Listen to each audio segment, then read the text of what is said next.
Hi, everybody. In this PowerPoint, we're going to be discussing the chapter by Ovando and Combs called Culture. And I ask that you read pages 161 to 183, so not the entire chapter. So let's jump right in. I love this chapter because it really brings together some interesting quotes and some really thoughtful ideas about culture and how it is shaped. So let's start with this quote that it shares, which says, "No one can be considered identical with any other, no matter what the degree of gender, class, ethnic, or cultural identity ostensibly shared." Meaning that even if you share the same gender group, the class group, the ethnicity, the cultural identity as another person, you are still not identical. There are still individual differences. And it's important to keep that in mind that there's this variety among cultural groups. Okay, in addition, it's also not fixed, right? Neither fixed in place nor voiceless. No one can be conceived as an endless, reproducible repetition of the same model. So to me, this means that one's culture, whether it's how you see, your cultural identity or your ethnicity or your gender or your class, that is not fixed. That could change from context. It could change from, life events. It could change in a number of ways. Let's say you move to another country. That's certainly going to change in terms of, your class, let's say. And nor voiceless, meaning that the person who carries the culture also has power. It's not like they are passive. They're also agents. They can change they could change their religious affiliation, let's say. They could change the way they see their own gender. They could change the way that, how they identify with another cultural group, right? Maybe they leave it, maybe they join a new one. Okay, so the individual also has a lot of agency. All right, no one can be conceived as an endless, reproducible repetition of the same model to be counted for in accord with general laws of behavior. Nor can any human be predefined. The self is not something ready made, John Dewey wrote, but something in continuous formation through choice of action, meaning that our culture and the culture of our learners is continuously in flux. And it's through action of the person about whether their culture stays in, relatively similar or changes dramatically. Within that flux, the person is forever embarking on a new beginnings, reaching beyond what is to what might be. And I love that concept because I do believe that we are all in formation. We're not all fully developed, and we continue to refine and change our own identity over time. So, I will talk about these three main topics of the chapter. We'll look at perspectives on the concept of culture. We'll talk about processes involved with development of cultural identities. And then we'll talk about what are deficit theories. So, kind of the negative aspect of seeing someone's culture and why they may be detrimental to multilingual learners. So, we're starting with perspectives on the concept of culture, and we're drawing on that anthropological view of it, as the chapter describes. Ovando and Combs on page 163 provides us with a really nice definition of culture, a deep, multi-layered, somewhat cohesive interplay of language, values, beliefs, and behaviors that pervades every aspect of every person's life and that is continuously undergoing modifications. So you personally may not be aware of your own culture, but Ovando and Combs insist that it is pervading every aspect of your life and it's constantly undergoing modifications and changes, just going on in the background, and you might not even be aware of it. And I like this image because I kind of relate this metaphorically to mountains and nature and just how it's always undergoing changes, like with water and erosion in the mountains. Similarly, I see like our identities constantly changing, maybe really subtly, but nevertheless, there's some changes going on underground and also just so subtly we might not notice it at first. So it's important to remember that culture is a learned behavior, and the chapter really describes how it's not carried in our genes. It's learned, right? And that we learn these cultural beliefs and values and behaviors and practices as well as ways of interpreting the world through our interaction and participation with others in the world. So maybe first with our caregivers and our families, and then as we get older, perhaps at the school or our place of worship or other communities that we partake with. Culture is transmitted and transformed across generations. So while it's not genetic, it's not biologically inherited, it is transmitted. So maybe grandparents to parents and parents to children, children to their own children, etc. But nevertheless, even though it's transmitted and transformed, it's also dynamic. So, not to say that what my grandparents taught my parents is the way that I, for example, am going to parent my children, right? We're constantly changing that. So, a question for you, and this is related to the critical autoethnographic narrative that you're starting to think about, is if culture is learned, where and from whom have you learned your own cultural ways of thinking and behaving? And thinking about it in terms of your behaviors, your practices, your values, your cultural beliefs, and your ways of interpreting the world. So, where and from whom have you learned those ways of thinking and behaving? Perhaps here, even during your time at the university, you could think about, have any of those changed? Any of your beliefs, your values, your behaviors, your practices? Or was that a temporary change based on context?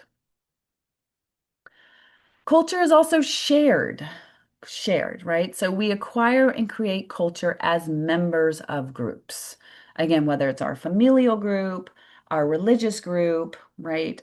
Perhaps our school group, as groups constantly maintain particular aspects of their identity, but also occasionally modify other aspects. So individuals, and I love this, are both culture bearers and culture makers. Meaning that myself, right, I carry the culture of my family, I carry the culture of my upbringing and my religious beliefs, etc. But I'm also a culture maker, meaning that I might continually change or interrogate my own culture. Maybe I have experiences that, let's say, my caregivers did not have, and that shifts me in some way. So there's this continual state of change. And then finally, they say culture is not only shared within a group, right? That makes sense. But have you thought about that culture is also shared between groups? Societies have always borrowed from one another, and this process is a constant source of instability of culture and continual development of new cultural patterns. So even between groups, there's some sharing of cultural norms, cultural behaviors, and values across cultural groups. So, again, another question to pose to you to think about is that, so often I hear teachers say that they think of their students' cultures as what they were in their home country. Like, okay, so let's say that they have students from China, Mexico, and the Congo. And they think about, okay, their cultures are from those home countries. But really, what you want to think about is and ask them and learn about is what does their family or what do those individuals value and believe now, right now, as immigrants to a new country, as learners of English, as people who are trying to accommodate their lives to this new context in the United States. So, what behaviors, practices, values, etc., do they follow now? Right? Rather than what was happening in the past. Okay, the next aspect that you want to be aware of is these cultural components. There's multiple cultural components, right? And they're interrelated. So that just means that if one cultural trait might change, that might produce kind of like a wave of changes and like a ripple effect. The book provides this example from Alaska, but I prefer, an example that matters more to me in terms of just thinking about like an immigrant family coming to the United States. They're changing their context. So maybe they're moving from Argentina to North Carolina. So what all is changing? Well, their food is certainly changing, right? The language definitely changing. Schooling practices likely changing. Anything else like transportation, all these like practices and behaviors, maybe, what's polite or what's impolite, all of that might change. And there's these ripple effects across other dimensions of life. So, just asking you, can you think of other examples besides an immigrant family moving to the United States, perhaps with technology, the advent of generative AI, for example, or further back than that, cell phones or even computers and the internet, and how did that change the culture of many groups?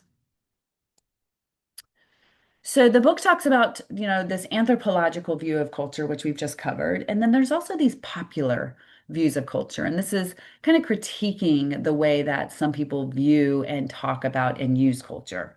So the high civilization view is like culture is the very snobby, the best of the best things. So it might be the best like collection of ideas or art or music or dance, kind of like, oh, this is high culture, right? These accomplishments.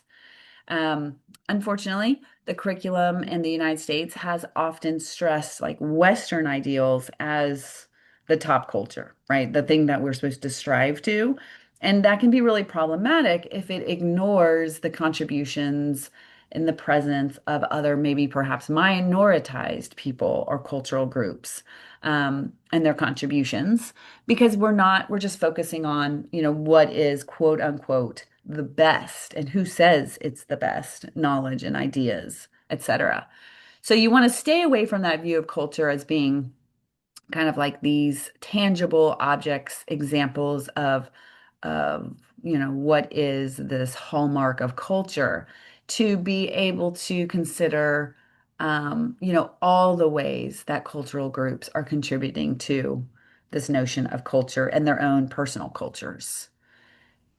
Along those same lines, there's the set of traits view, and you maybe have been subject to this in if you took like a language class, for example. Oops, sorry. So it views culture as a series of events or heroes or traditions, concepts or terms. It's often referred to as cultural tourism.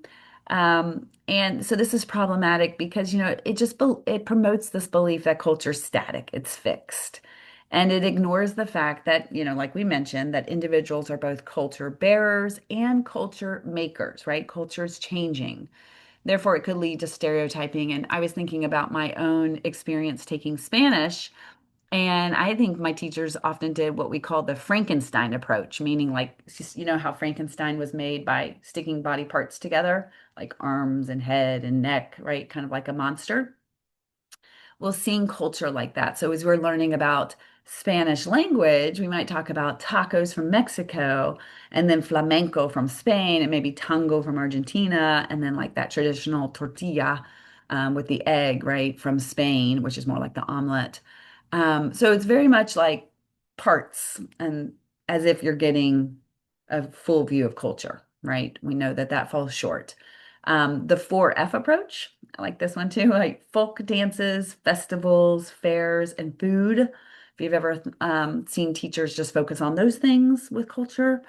Tour guide approach is like identification of geography, like monuments, rivers, cities, right? What's important here. Or the by the way approach. I think I was also subject to this. Just sporadic lectures, or just, depending upon the teacher where he or she had traveled, that's, spoke Spanish or where they were from personally. Perhaps there was some, little tidbit of information, but it was always seemed to be with the effect of emphasizing the differences with US American culture, English speaking culture, rather than this true notion of what the values, behaviors, practices of a given group of people really looks like. So, what does this mean for us as teachers? Well, there's this inevitable bias. And again, you're starting to unpack this with your cultural autoethnographic um, narrative, rather, because you're starting to unpack like, what is my own cultural lens and where did it come from? Where and who shaped it? What experience shaped who I am today and how I see the world? And again, just remembering that we're all in flux. So none of us are fully developed and none of us are, very perhaps sophisticated in our ability to navigate and think about other cultures in a good way, in a beneficial way. So we're developing that, and that's okay. This is where critical pedagogy and culturally responsive teaching comes in because it allows us to see our students' culture as an asset that they bring to the class. So perhaps we can look for ways in our classroom that we can activate students' prior experiences, their community knowledge, and maybe even address the concerns that they have with their community or in their family, right? Um, so that our teaching and our learning are really associated and connected deeply with what matters to these learners. Because we know if we can talk about what matters to them, they're going to be more invested, they're going to be more active and engaged learners.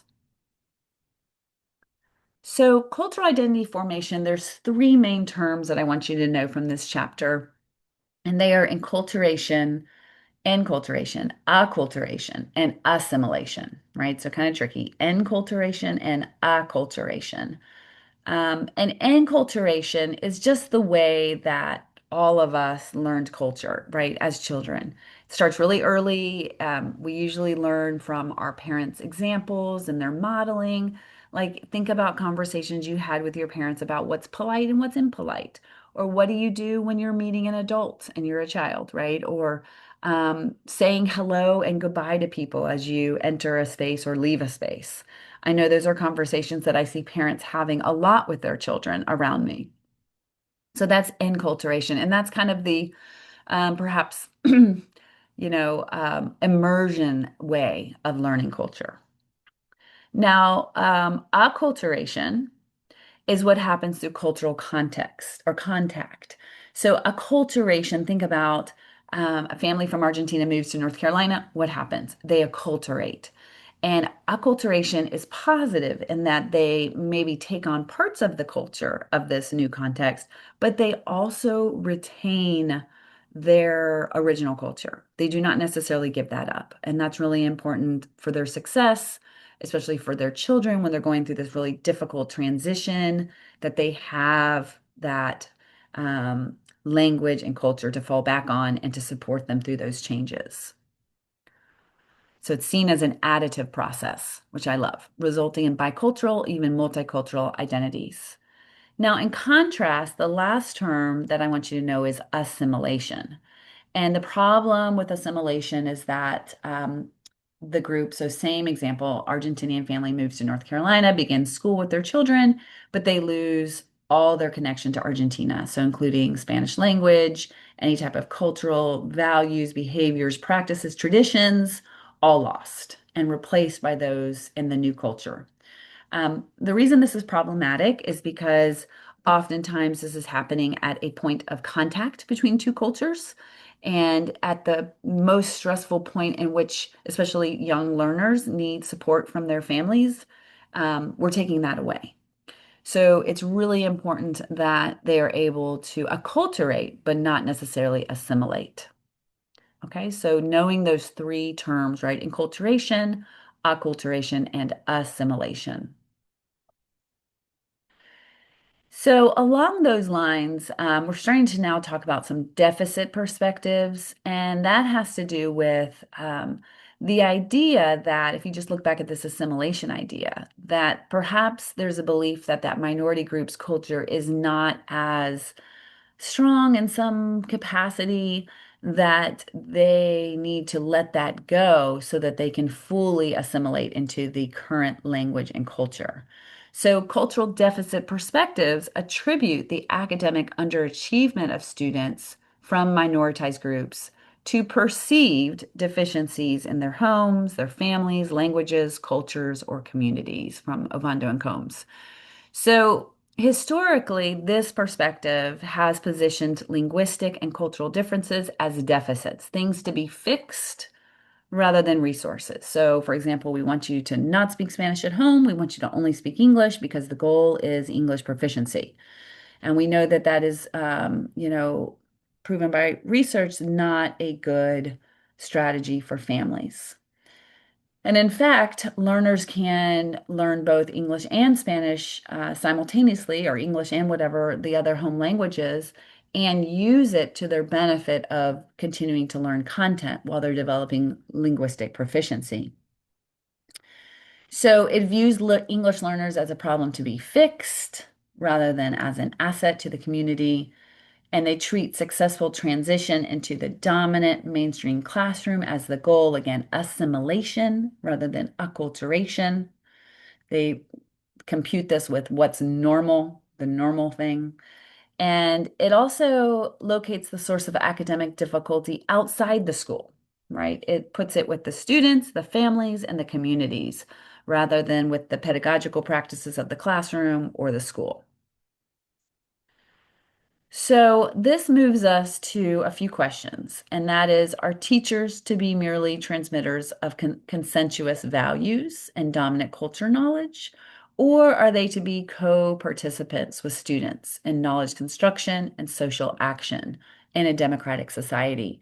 So if we are to reject the deficit perspectives and not see our students as problems to be fixed, then we can view them as co-participants in the learning journey, the learning environment. And together we can think about issues that affect our communities and action that we're going to take to remedy those or to affect them in some way. So, pedagogically optimistic teachers organize learning for full participation of students from a variety of backgrounds. And that's what I want you to consider yourself to be. Pedagogically optimistic teachers. They foster multicultural programs that nurture equity and an empowering school climate, right? So it's important to note you don't have to know everything. You don't need to know all the cultures and languages and identities and experiences represented in your classroom. You don't have to, thank goodness. But what matters is your willingness to recognize what you don't know and remain curious and open to learning, right? And to learn about and value the knowledge, experiences, language, and strengths students bring. And I would add not just learn about and value, but also build the knowledge, experiences, and languages that your students bring while avoiding assumptions about students based on their cultural or linguistic identities, with the goal of really learning from and learning alongside our students. Our students are not simply people we teach, they are people with whom we learn. So I wanted to make a connection to current events with this important chapter about culture. And so I've been thinking a lot about what's going on in schools, and I often read Education Week. So there was this article published in 2026, June of 2026, and it's entitled and linked here, Schools Saw Rising Student Anxiety from Immigration Enforcement in 2025 to 2026.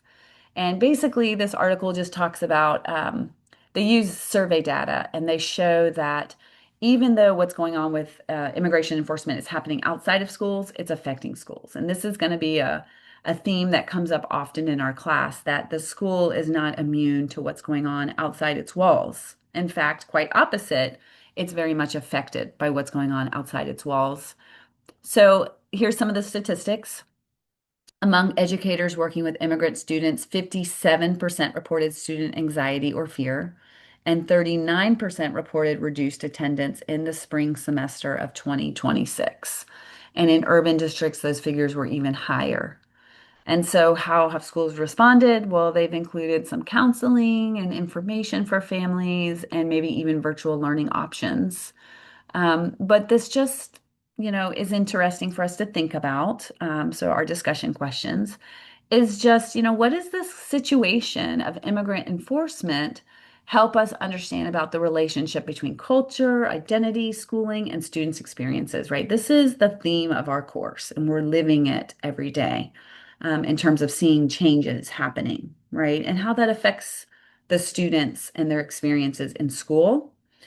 And if an immigrant or multilingual student is absent frequently or distracted or reluctant to participate or maybe even struggling academically, how might a deficit perspective lead an educator to interpret that student? What might the educator miss in terms of this contextual background of immigration enforcement going on outside of the school classroom? And on the other hand, what would an asset-based, culturally responsive educator want to know before making assumptions about the student or the family? So think about those discussion questions. You might want to address them in your discussion forum this week. And I hope that this PowerPoint has helped structure a little bit of your thinking around this chapter and your reading and kind of understanding what's the most important information. And I'll stop sharing here. Thank you for being here, and I look forward to the discussion that follows. Take care, everyone. Bye bye.